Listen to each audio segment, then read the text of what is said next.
एक समय की बात है। एक छोटे से गांव में रामू नाम का एक लड़का रहता था। वह अपने जीवन से बहुत हताश था। उसकी हताशा का कारण यह था कि वह अब तक अपने जीवन में अपने लिए कुछ नहीं कर रहा था। उनके माता पिता उसे हर रोज ताना मारते थे कि तुम्हारे सभी दोस्त कुछ ना कुछ कर रहे हैं, लेकिन तुम अभी भी घर पर बैठे हो। अक्सर दोस्तों के बीच भी उसका मजाक उड़ाया जाता था। जब वह कहीं जाता था तो लोग उससे पूछते थे कि आप क्या कर रहे हो। उसे यह बताने में शर्म आती थी कि वह कुछ नहीं करता है। धीरे धीरे रामू ने रिश्तेदारों के यहाँ जाना और लोगों से मिलना जुलना कम कर दिया। वह ज्यादातर समय घर पर ही रहता है। वह अकेला बैठकर रोता है, भगवान को कोसता है और अपनी किस्मत को दोष देता है। अब उसे अपना जीवन बोझ लगने लगा। कभी कभी वह विचार करता है कि जब वह कुछ भी करने लायक नहीं है तो उसके जीवित रहने का क्या फायदा, उसे आत्महत्या कर लेनी चाहिए। एक दिन रामू अपने गांव के एक रास्ते से गुजर रहा था।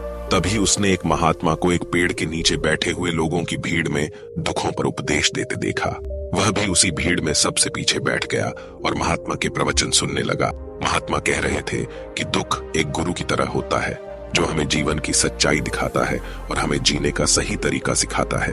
यदि आप चाहें तो अपने दुख रूपी गुरु से जीवन जीना सीख सकते हैं, और आप चाहें तो उसी दुख बैठकर में डूब कर रो भी सकते हैं। रामू महात्मा की ये सारी बातें ध्यान से सुन रहा था, लेकिन उसे महात्मा की ये बातें सही नहीं लगी। फिर रामू ने खड़े होकर कहा, दुख कुछ भी सीख कर नहीं जाता, सिर्फ दुख ही दुख देकर जाता है। दुख की पीड़ा का अनंत होती है। ऐसा लगता है जैसे इसके बाद कुछ नहीं होने वाला, कुछ भी मिलने नहीं वाला। मौत भी दुख के सामने छोटी लगने लगती। महात्मा ने कहा, आखिर क्या दुख है तुम्हें? रामू ने महात्मा के सामने अपना सारा दुख सुनाया और पूछा, महात्मा जी, क्या तुम्हारे पास मेरे इस दुख का कोई उपाय है? यह सुनकर महात्मा मुस्कुराए और बोले, जिस दिन तुम्हारे जिंदगी में सच्चा दुख हो उस दिन तुम मेरे पास आना, मैं तुम्हारे दुख का निवारण अवश्य करूंगा। इतना कहकर महात्मा वहां से चले गए। रामू ने सोचा, क्या मेरा दुख सच्चा नहीं है? जिस दर्द से मैं गुजर रहा हूं, क्या वह झूठा है? मेरा दुख कोई नहीं समझ सकता। जब मेरे माँ बाप ही मेरे दुख को नहीं समझ पाए तो महात्मा जी मेरे दुख को क्या समझेंगे? अपने दुखों से परेशान होकर रामू ने निर्णय लिया कि अब वह कुछ बन के दिखाएगा, कुछ करके दिखाए। रामू ने एक छोटा सा व्यापार शुरू किया, लेकिन उसे उस व्यापार में सफलता नहीं मिल रही थी। पर उसके परिवार वाले खुश थे कि वह कुछ तो कोशिश कर रहा है। रामू अपने व्यापार में तन मन से लगा रहा और धीरे धीरे उसे सफलता मिलने लगी। फिर उसने रफ्तार पकड़ ली और फिर वह 3 वर्ष के अंदर ही एक बड़ा व्यापारी बन गए। अब रामू के आसपास ऐसे कई लोग थे जो उसके काम की प्रशंसा करते थे, उसकी परवाह करते थे, उससे प्यार करते थे। अब तो उसके परिवार वाले भी उसकी तारीफ करते नहीं थकते थे। दिन ब दिन उसके दोस्तों की संख्या बढ़ती जा रही थी। अब वह अपने जीवन से बहुत खुश था। उसके कुछ दोस्तों ने उसे सलाह दी कि जब तुम एक व्यापारी बनकर इतने खुश हो, सोचो अगर तुम इस गांव के और इस राज्य के सबसे बड़े व्यापारी बन जाओ तो तुम्हारे पास कितना सुख होगा, कितनी खुशी होगी। हर लोग तुमसे जुड़ना चाहेंगे और इस राज्य में तुम्हारी कितनी चर्चा होगी। दोस्तों की यह बात रामू के मन में उतर गई। अब रामू ने और भी धन कमाने का काम शुरू कर दिया, लेकिन उसे यह सब बहुत जल्दी चाहिए था। वह इन सबको पाने में अपना ज्यादा समय बर्बाद नहीं करना चाहता था, इसलिए उसने ऐसे काम करना भी शुरू कर दिया जो सही नहीं थे। रामू ने अपने दोस्तों से बड़ी मात्रा में धन उधार लेना शुरू कर दिया। अधिक मुनाफा कमाने के लालच में उसने अपने माल में मिलावट करना शुरू कर दिया। उसने अन्य व्यापारियों के खिलाफ भी साजिश रची और उन्हें डराया धमकाया। रामू वैसा ही करता था जैसा उसके दोस्त कहते थे। वह इन तरीकों से अधिक धन तो कमा रहा था, लेकिन अब उसके जीवन में कोई सुकून, शांति नहीं थी। उसके मन की शांति गायब हो गई थी और उसे रात को नींद भी नहीं आती थी। सुख साधन की सभी चीजें होने के बावजूद भी उसे किसी भी चीज में खुशी नहीं मिल रही थी। एक दिन रामू एक घोड़े पर सवार होकर कहीं जा रहा था। तभी उसे रास्ते में महात्मा का आश्रम दिखाई दिया। महात्मा जी एक पेड़ की छाया में ध्यान में बैठे हुए थे। वह रुका गया और महात्मा के पास गया और बोला, महात्मा जी, आपने मुझसे कहा था कि जब तुम्हारे जीवन में सच्चा दुख आए तो मेरे पास चले आना। अब मैं बहुत दुखी हूँ। मेरी रातों की नींद उड़ गई है। मुझे कहीं भी शांति नहीं मिलती और मैं हर समय चिंतित रहता हूँ। इस प्रकार रामू ने महात्मा को अपना सारी दुख बताया। महात्मा बोले, जब तुम मुझसे पहली बार मिले थे तब भी तुम उसे दिन किसी दुख में थे। तुमने क्या सीखा उस दुख से? रामू ने कहा, महात्मा जी, मैंने उस दुख से यह सीखा कि सिर्फ सोचने और चिंता करने से कुछ नहीं होता। अपनी सोच को साकार करने के लिए कर्म करना जरूरी है और सिर्फ काम करने से कुछ नहीं होता। अपने काम को अंतिम चरण तक ले जाना भी जरूरी है। चाहे रास्ते में कितनी भी समस्या आए, मन कितना भी निराश हो, कितना भी लगे कि अब कुछ नहीं होने वाला, तभी यह मानकर कर चलो कि मैं जो भी कर रहा हूं उसमें जरूर मुझे सफलता मिलेगी। लोग केवल सफल लोगों की ही इज्जत करते हैं। चाहे कोई कितना भी अच्छा क्यों ना हो, लोगों की नजरों में वह हमेशा बोझ ही होता है। ये सब सुनकर महात्मा मुस्कुराए और बोले, ये तुम्हारा वास्तविक दुख नहीं है। जब तुम्हारे जीवन में वास्तविक दुख आए तो मेरे पास चले, मैं उसका निवारण अवश्य करूंगा। रामू ने जाते समय महात्मा को सोने के सिक्कों से भरा एक मटका दिया।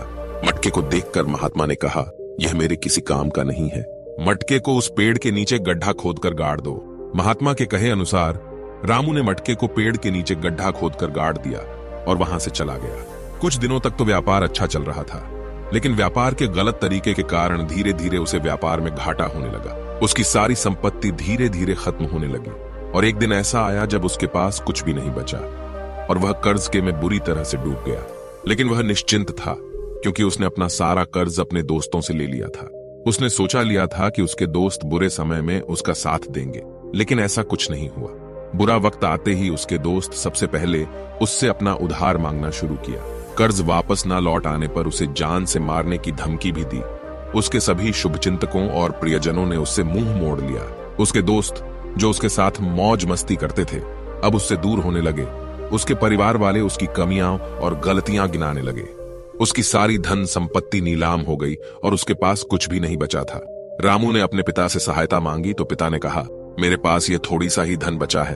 अगर यह धन भी मैं तुम्हें दे दूंगा तो मैं तुम्हारी मां को कहां रखूंगा। यही धन अब हमारा आखिरी सहारा है। रामू को यह सुनकर बहुत गहरा दुख हुआ और सर पड़कर रोने लगा। रामू में गहरी उदासी छा गई। उसके आसपास ऐसा कोई नहीं था जो उसका दर्द समझ सके, जो उसे संभाल सके। लोगों से मिले इस धोखे से वह अंदर ही अंदर टूटने लगा था। उसे लगने लगा, अब मेरे जीने का क्या मतलब, अब तो मौत ही एक सहारा है।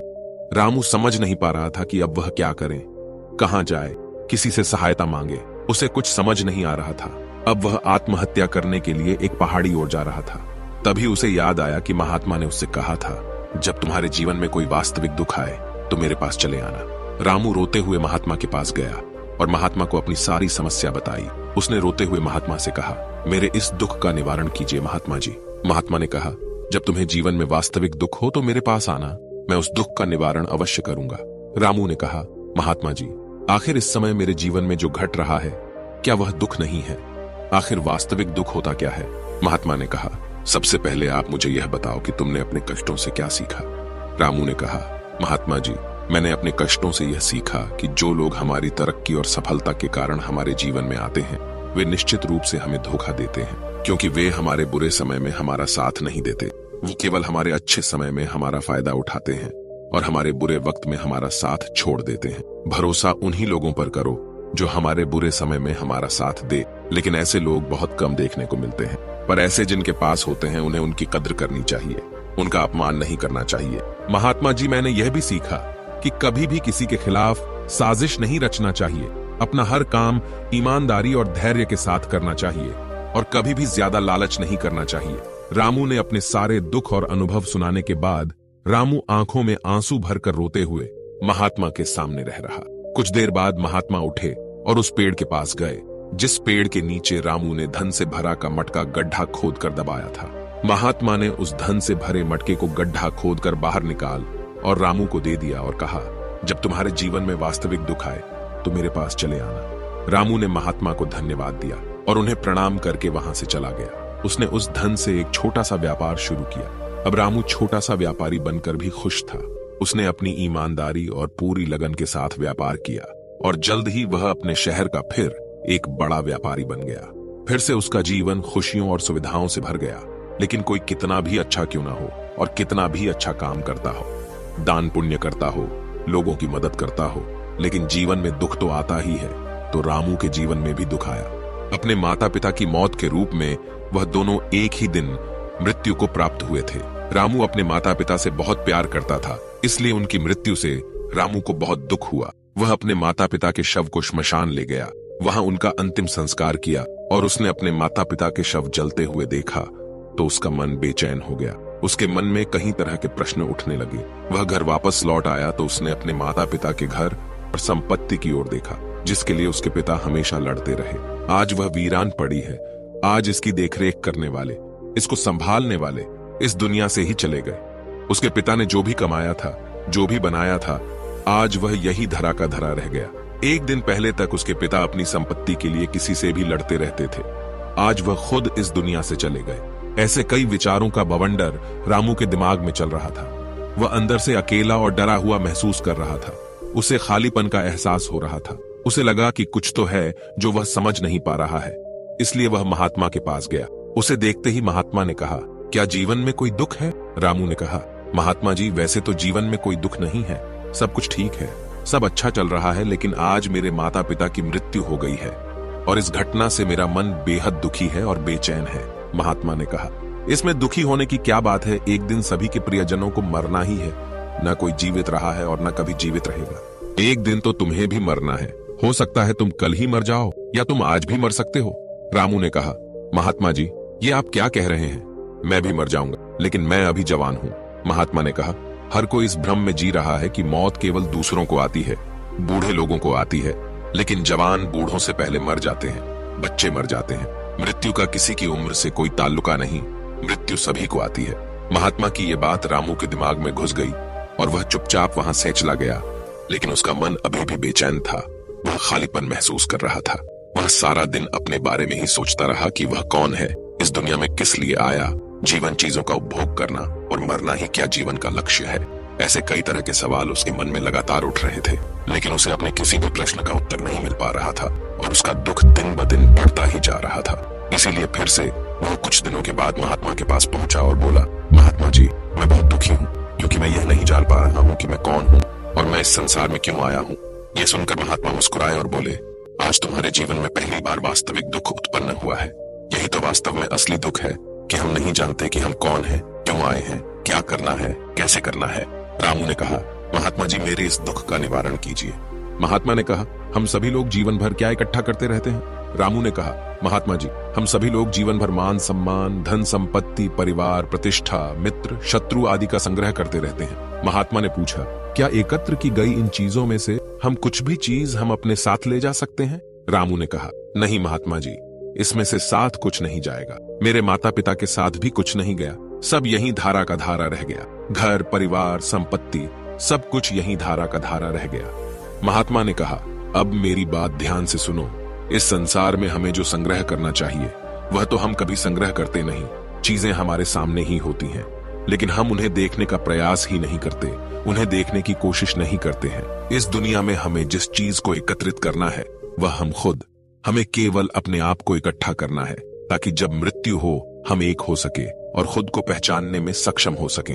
हम अंदर से बटे हुए प्रेम में, क्रोध में, घृणा में, क्रूरता में, ईर्ष्या में, पद में, धन में, प्रतिष्ठा में, धर्म में, पहचान में, मान में, सम्मान में, जाति में, ऐसी ही हजारों सैकड़ों चीजों और वासनाओं में हम विभाजित हैं। हम टुकड़ों में जीवन जी रहे हैं। इस विभाजन के कारण हमारी चेतना कभी एक नहीं हो पाती। हमारी चेतना शक्ति बिखरी हुई है, इसलिए हमारे पास इतना समय नहीं है, इतनी ऊर्जा नहीं है कि हम पलटकर वापस अपने भीतर देख सकें।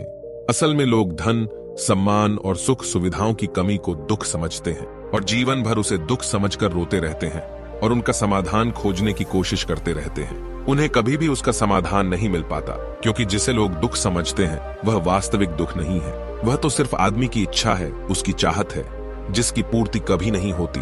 इसीलिए लोग को यहाँ कभी ऐसे दुखों का समाधान मिला ही नहीं। इसलिए इन सब से परे, यदि आप अपने दुखों का अंतिम समाधान चाहते हैं तो सबसे पहले अपने आप को इकट्ठा करें, अपनी ऊर्जा को इस दुनिया से हटाएं और खुद पर ध्यान केंद्रित करें। मौत से पहले खुद को पहचानें, खुद को टूटने ना दें। रामू ने कहा, तो महात्मा जी, क्या हमें इस दुनिया को छोड़ चाहिए? क्या हमें इच्छाओं को मार देना चाहिए? क्या किसी से प्रेम नहीं करना चाहिए? क्या धन का संग्रह नहीं करना चाहिए? क्या सम्मान की आशा छोड़ देनी चाहिए? महात्मा ने कहा, एक बिखरे हुए इंसान के भीतर से भावनाएं, इच्छाएं और वासनाएं ऐसे ही निकलती हैं, जिस प्रकार पहाड़ से गिरता हुआ पत्थर, जिस पर पहाड़ का कोई वश नहीं होता सिवाय देखने के, परेशान होने के और कुछ खोने के। उसी प्रकार बिखरे हुए मनुष्य की इच्छाएं अनियंत्रित और कष्टदायक होती हैं। उसका अनियंत्रित मन इच्छाएं और कल्पनाएं करता रहता है और इससे दुख होता है। लेकिन जब कोई व्यक्ति एकत्रित हो जाता है तो वह जो कुछ भी करता है वह उसके नियंत्रण में होता है। फिर उसकी इच्छाएं भी उनकी इच्छा से निकलती हैं। रामू ने कहा, महात्मा जी, आपने मेरे वास्तविक दुख का निवारण कर दिया। आपको बहुत बहुत धन्यवाद। अब से मैं खुद को इकट्ठा करने की कोशिश करूंगा। महात्मा ने कहा, मानव शरीर में ऊर्जा और शक्ति बहुत है, लेकिन वह बेकार के कामों में व्यर्थ कर देता है, बेकार की चीजों में व्यर्थ कर देता है। इसलिए अपनी चेतना की शक्ति पर ध्यान, इसे केंद्रित करें और इसे इकट्ठा करें। रामू को अपने सवालों का जवाब मिल गया। उसने महात्मा को धन्यवाद किया और वहां से चला गया। तो दोस्तों, अपने इस कहानी से क्या सीखा, हमें कमेंट करके अवश्य बताएं और इस कहानी को अपने दोस्तों के साथ भी शेयर अवश्य करें, ताकि इस कहानी से वह भी कुछ अच्छा सीख सके। और दोस्तों, चैनल को भी अवश्य सब्सक्राइब कर ले, ताकि आप और भी ऐसी ज्ञानवर्धक कहानियां सुन सके। धन्यवाद।